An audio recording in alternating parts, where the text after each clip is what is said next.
I know, I got really quiet. I think I should start because it got very quiet. Hey, everyone, welcome. I'm Graham Henshaw. I am the Executive Director of the Entrepreneurship Hub. We are glad that you're here today. I'm excited to kick off Topic Talk. So this is our every other week opportunity to invite alumni back and talk about subjects on which they have some expertise that we think you should know about. And today, we're going to welcome Dan FitzHenry to do that. I'll introduce him in just a second. But a couple of housekeeping items to remember. My team really wants me to not forget this time. They reminded me that I've forgotten every time this semester. Check in. So pull out your phones and take 10 seconds max to check in to today's event. If you don't know, we've gamified engagement. So every time you plug in with the hub and you scan a QR code like this, you earn points. Those points accrue, and that balance can be used for swag or for snacks. We have a really cool snack machine that we hacked in the kitchen. And if you've got enough points, you can redeem those points for any of the food that's in there. And if you want swag, then you need to connect with one of the team members. And so if they're team members, could you raise your hand? Find them, they'll help you redeem your points for swag if you want a sweatshirt or a hat or any of the other stuff that we have.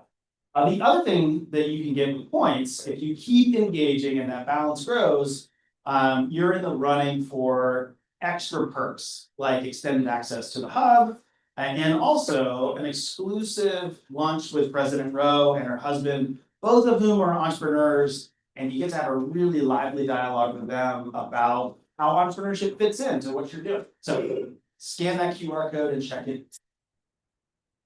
All right, now, on to the main event, Topic Talk. I am really excited to welcome Dan FitzHenry. He's the guy standing over there, in case you were wondering. He's the Chief Operating Officer and partner at Bread and Table.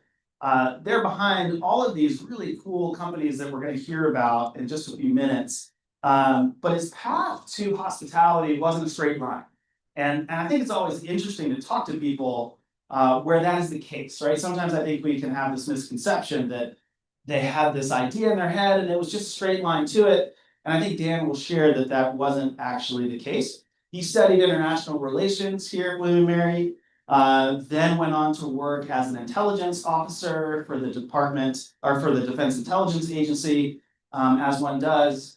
And then he made a shift from that work to being a bar back, a whiskey distiller, a barista, and now the Chief Operating Officer at Bread and Table. And these brands that they are and companies that they're managing are so interesting. And we're going to learn about unhospitable entrepreneurship. So a couple of things I want you to have in mind as you listen to Dan's talk today. 3 things. The tension between what our ideals might be as it relates to hospitality and what our entrepreneurial realities are. How to balance authenticity with limited resources. And then finally, the fact that great hospitality frequently starts with how you treat your team. So be on the lookout for those 3 items as Dan talks. But please join me in welcoming Dan FitzHenry. Thanks. Thank you very much. Hello. Hi. I realized like halfway through your intro that I didn't have my mic and I would have to cross to get it, and I would be out. Yes, that's very, very helpful, and you gave me a tutorial about how the buttons worked, which is also very helpful. First off, I just want to say I'm very excited to be here today in front of you with you all. I don't want this to be me lecturing at you, even though it's a topic talk. I do have some moments in here for some interactivity. I think Graham and I were talking before this that we were talking about kind of these presentations and people's willingness to ask questions and engage. And I was always the student who was maybe in the front, but certainly not. Wow, that was amazing.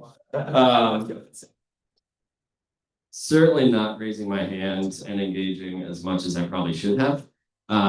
So I welcome questions, I welcome comments, I welcome screaming at me if you see something that's not to your liking or based in your experience.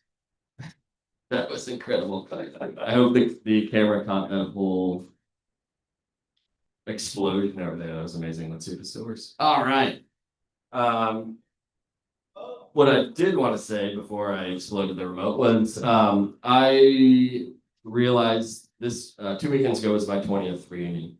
I graduated in 2005, and I realized that I have been an entrepreneur probably before college, but certainly in college. A buddy of mine started the Dog Street Journal. Has anybody ever heard of that? Yes, it doesn't exist anymore, which I'm not offended by, but it was an online newspaper that we started. It was very cool. We created a whole backend system that was a completely online story submission, photo submission, editing, uploading to a website, kind of whole ecosystem in 2003. So we didn't have a lot of support at that time. But if something like this had existed, I would be here every single day. I probably would be having the dinner with President Rowe and her husband. It's amazing to have support and resources kind of to help guide you in your entrepreneurial paths. So as Graham mentioned, I am taking a hospitality slant to entrepreneurship today. Just want to gauge kind of interest in hospitality, experience with hospitality. Who cares about hospitality here? Cool, awesome. Then you don't have to, but there's business principles in here as well. But I am realizing that I've been in the hospitality industry for a little more than 15 years now, which is fun to think about. And Graham and I were talking when he asked me to come do a talk, and I was like, what the heck am I going to talk about? And he's like, well, we're reading this book called Unreasonable Hospitality that you should check out. And it's by Will Guidara, who became the owner of 11 Madison Park, which became the best restaurant in the world, and how he kind of took what was a mediocre, by New York standards, French bistro to be the best restaurant in the world. So it talks a lot about unreasonable hospitality and how to like totally blow people's minds with service and food, obviously, because that's what restaurants do. So I had the genius idea to title my presentation Unhospitable Entrepreneurship. I realized the word is inhospitable, but that didn't match with the pun that I was trying to do, so just go with it. All the pictures that you'll see are from, or most of the pictures are from an amazing photographer, Sarah Kramer Shields, who did a lot of content creation for us. So this is actually in our restaurant, Broadcloth in Charlottesville. And you'll see some amazing people and food and stuff that is all, it's not stock photo, it's our stuff. And if you have questions about it, I'm happy to answer. Here's what we're going to go through. Who and what, mainly who am I? What am I talking about? And kind of because this whole thing started with respect to a book, Unreasonable Hospitality, I decided to kind of craft this whole presentation around 3 books. The first one being Unreasonable Hospitality, talking about how to differentiate your hospitality business from every other one that does pretty much the exact same thing you do, only worse. People are such a huge part of any business, especially the hospitality business, because you live and die by people, whether it's your customers, whether it's your staff, whether it's you, it's all about people. And the book I chose for that is a parenting book called Good Inside by Dr. Becky Kennedy. If anyone is planning on becoming a parent at any point in the future, I highly recommend that book. If you're planning on becoming a manager in any field, I highly recommend this book as well. And then the last one, obviously in the business world, you need to pay attention to numbers and metrics to some degree. And so we're going to talk about a book called Traction. And I'll get into that later. And then finally, questions. We're going to get into it. Hopefully you have some good ones. Write them down. I always fail to write down questions, and I got the other presentation, be like, crap, I had something to say, forgot what it was. If I see you scribbling, I'm not going to be offended. If I see you taking notes on a phone, I'm not going to be offended. If you want to just raise your hand and shout out a question, I'm not going to be offended at all. Who am I? I love playing music. That's actually my daughter, Rosie. That's not me. I have a 3-year-old named Rosalie Jane. She's an incredible person, probably the coolest person I know, aside from my wife, Sarah. Um, as Graham said, I kind of have a circuitous route to where I am today. Graduated from William and Mary in 2005. And went straight into the Defense Intelligence Agency as a human collector. I graduated in July of 2005. By October of 2006, I was thinking I was very tough here, holding a M4 rifle with my friends in Baghdad. I deployed to Baghdad for 6 months, did some stuff I'm not going to tell my mom about, and came home. And after about another 18 months, I decided that working for the government was not a place where I could flourish, and decided to take a lateral step, or I guess a turn towards something I actually wanted to do. And as I sat and thought about what am I passionate about in life, the only thing that kept coming up was eating and drinking. I love food. I love pizza. I love steaks from a restaurant. I think I can cook steaks a little bit better than most restaurants.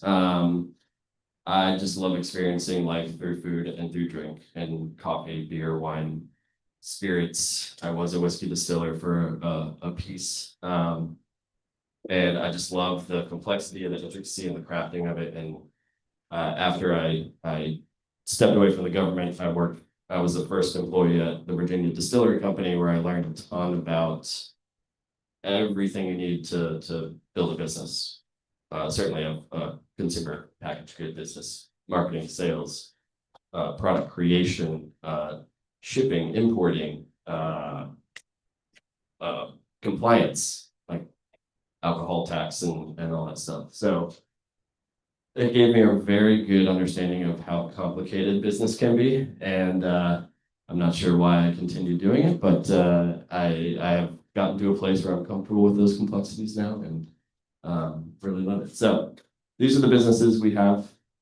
Bread and Table is a parent company we created that owns Grit Coffee. We just opened our location in Midtown Row last year. Check it out if you haven't. Snowing in Space is our cold brew brand that's sold a number of different places, Whole Foods from here to the Mississippi. We're still growing our footprint with that. Very good stuff. And then we worked on this redevelopment of an old textile mill in Charlottesville called the Wool Factory. So we hold events, weddings, rehearsal dinners, and things in there. We have a fine dining restaurant that you'll see a lot of pictures of in this presentation called Broadcloth. That's amazing. And a coffee and wine shop called The Workshop. And Selvage Brewing actually spun out of the Wool Factory, but it's in its own place now. So we're into fine dining, beer, coffee, events. We had a bakery, but we sold that, much to the benefit of my waistline. So we are touching a lot of things. We have about 200 employees who work across all these brands. And we have some pretty interesting capabilities for a company our size that I'll talk about a little bit later in kind of the numbers section. So what do I want you to take from this, aside from the spanner case staying on the remote? This is kind of like the thesis that I took from each book. Give customers a compelling reason to choose your business. In the hospitality industry, there's a lot of similarity. You can only do so much with food, and as you get up the strata, you can do crazy things with food, but most people are just making food or drink. How do you differentiate yourself from that? People are huge, like I said. Surround yourself with good people and treat them well. And then tracking kind of your performance and your progress and where you're going is something that is kind of a new idea for us as a business. Actually charting a course and staying on it, it's very difficult, but it's not impossible. Unreasonable hospitality. So as I said, I'm not gonna give the full breakdown of each book, just kind of what I got from it and little highlights of it, but basically, anybody seen The Bear? Sure, yeah. A lot of the service-based exciting stories that you see in The Bear are kind of based on Will Guidara's experience at 11 Madison Park. And encapsulate what unreasonable hospitality is. An example that's the real world example to the one in The Bear is a group of European tourists were having dinner at 11 Madison Park, and the server overheard that they had got to all these amazing restaurants, had an amazing time, had ample resources to do whatever they wanted. The one thing they regretted was that they never got a dirty water dog. And so the server relayed that to Will, who was the GM, who ran outside to the hot dog cart on the corner, got a hot dog, took it back to the kitchen. The chef begrudgingly plated it in a very beautiful way, and he brought it out to the table. All of this without telling the people he was doing that, obviously. And it instantly became the highlight of their entire trip. And it was the cheapest thing that they had eaten. So what's so special about it? It's because someone was actually listening, actually paying attention to what they were desiring, and without them even having to ask for it, provided it to them in a way that was utterly mind-blowing. And so that's kind of a quick encapsulation of what unreasonable hospitality is. There's all kinds of things you have to go through to create the structure within which the team through which to do that. But you're kind of trying to create these one-size-fits-one experiences. And it requires you to treat your employees the same so they feel empowered and comfortable to kind of push that forward themselves. Has anyone ever experienced unreasonable hospitality when they've been in restaurants? Chair? Go ahead, Mike. No, go ahead. I got another one. Okay. So this wasn't a restaurant per se, but this was the lunch at the president's house last semester, where we were entertained a little bit earlier in the in our visit with some puppies that she was housekeeping for, and then we took this really cool picture of the whole group that was there for lunch, which was awesome. And we thought we'd probably never see that picture. I didn't even think about it. And then as we're leaving the lunch, they presented us with the picture that had been framed in, like, each one of us got it in a little sort of folded thing, which was like, while we were eating, somebody printed that off and like made it happen. That's amazing. It was the coolest thing. And that's what stuck with you. Yeah, and the puppies. But Puppies are powerful. yeah. That's amazing. Anybody else? You had one. Don't want to share. I like to forget the bad experiences at Okay. restaurants because I like to give second chances. Yeah. And have had more good experiences. Best one I can remember is I was working in Texas one time and finishing about 9:30, 10 o'clock at night, was hungry, and just asked somebody on the street, is there any place to go? I said, there's a restaurant up the street, but I think they close at 10. So it's like 5 minutes to 10. I walk in the door and the staff's already closing up. So what do you want? So I want a drink and something to eat, but I know you're closing at my stuff. Come on in. So I sat down, they made me a drink. The owner and the chef came out, sat at the bar because it was their turn to eat for the night. So the restaurant business. And we sat until 2 o'clock in the morning. Wow. Talking and drinking. He went in the back and cooked 4 or 5 different appetizers that he just wanted to. Yeah. He said, I feel like this. You feel like this? Go back and cook some whole plate, bring it out. It's like welcoming you into their home almost. Yeah. And then at the end, he would let me pick it down. Wow. So What was the name of that restaurant? I need to go there. can't remember, but it was some restaurant I found out later that had got written up as one of the best places in Texas. Fine dining restaurant. Yeah, that's incredible. Yeah. And that's you remember the experience. I'm sure the food was incredible and you think about that, but it's the experience. It's the how you feel about it that's what hospitality is. It's not what they gave you, it's how you feel about it. And I told everybody for weeks. Yeah. And you're an evangelist. Yeah. If only you could remember the name. This was quite a while ago. 25 years ago.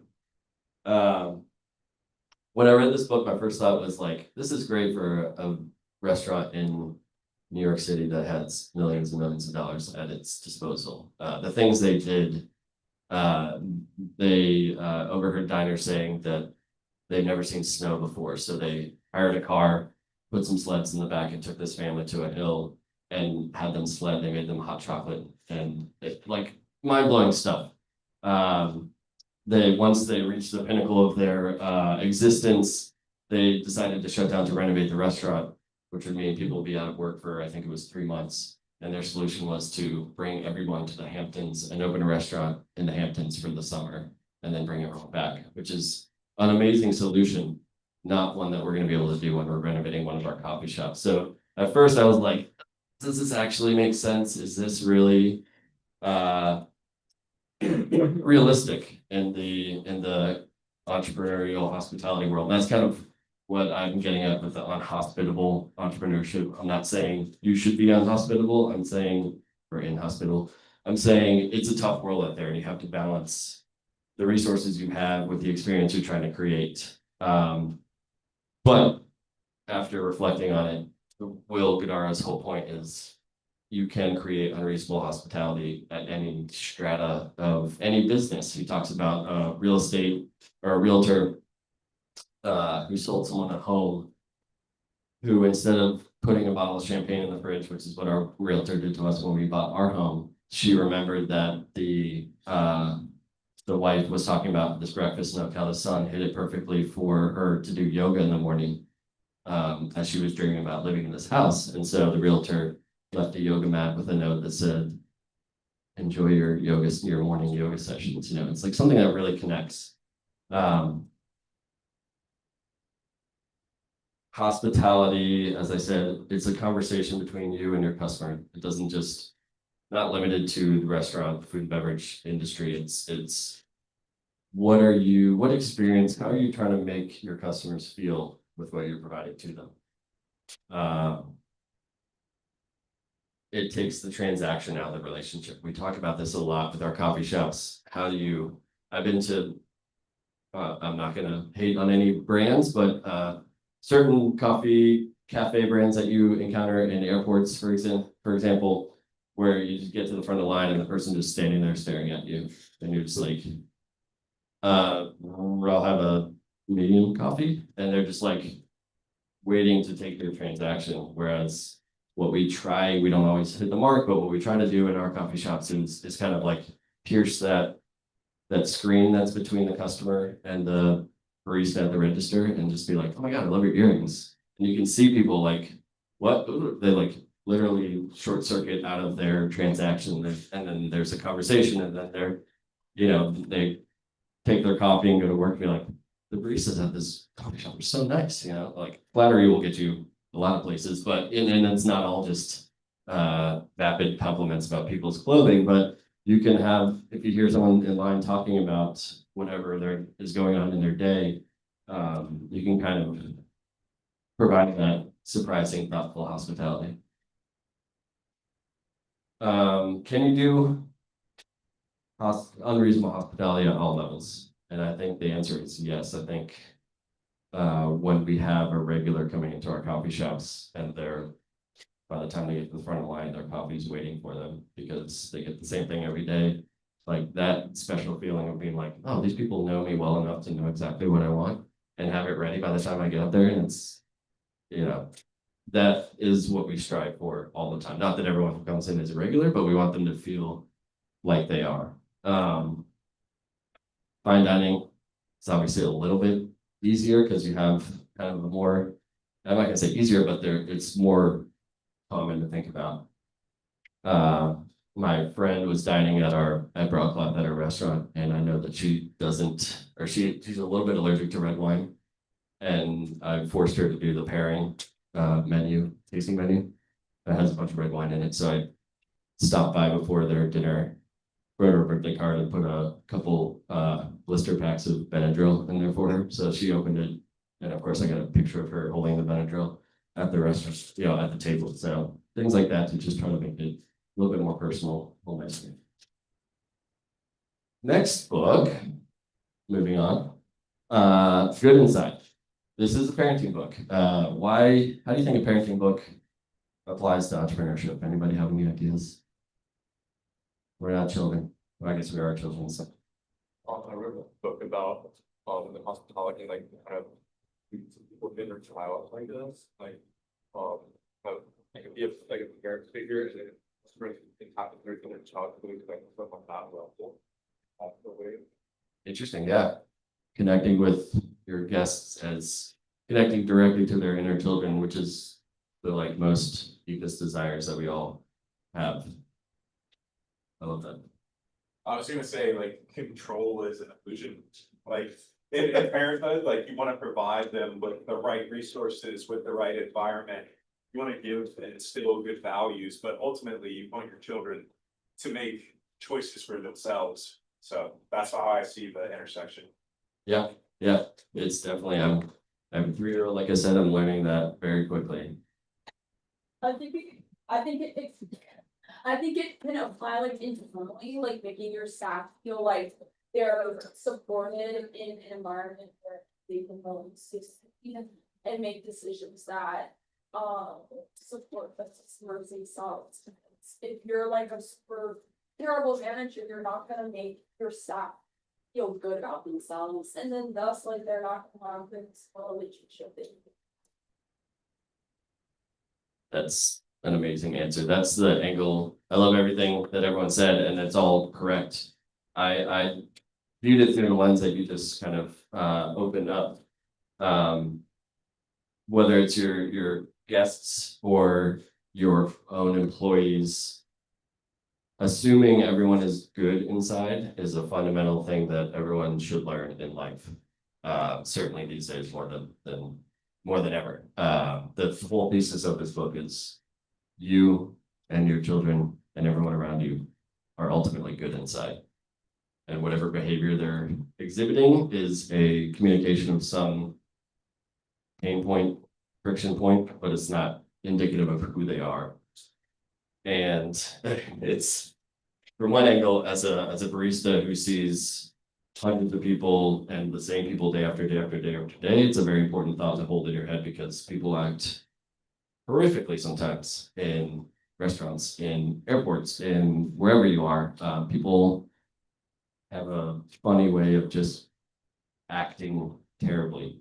Not all people, it's thankfully the minority of people, but understanding that deep down they are good inside and they're just having something going on within them that they're communicating through their behavior will really help you understand how to connect with them and how to kind of get past that.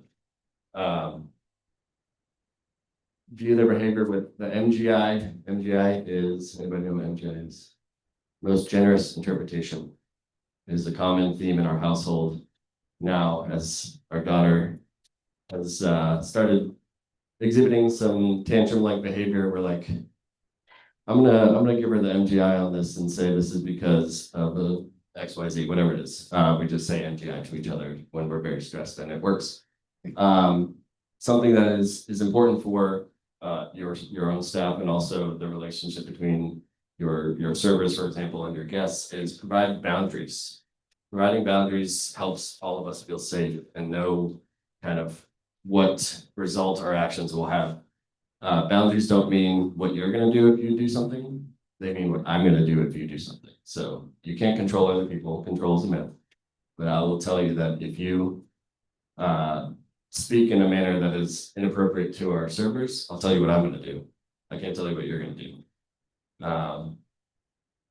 And it's okay to make mistakes. You are good inside. All of you here, you're good inside. We all make mistakes. It's never too late to correct them. You can always come back and say, hey, I really don't like that interaction, how that went. Here's where I was coming from. I just wanted to tell you. So when you're interacting with your staff and maybe you acted like a jerk boss for a second, you can always correct it and it's never too late. Tying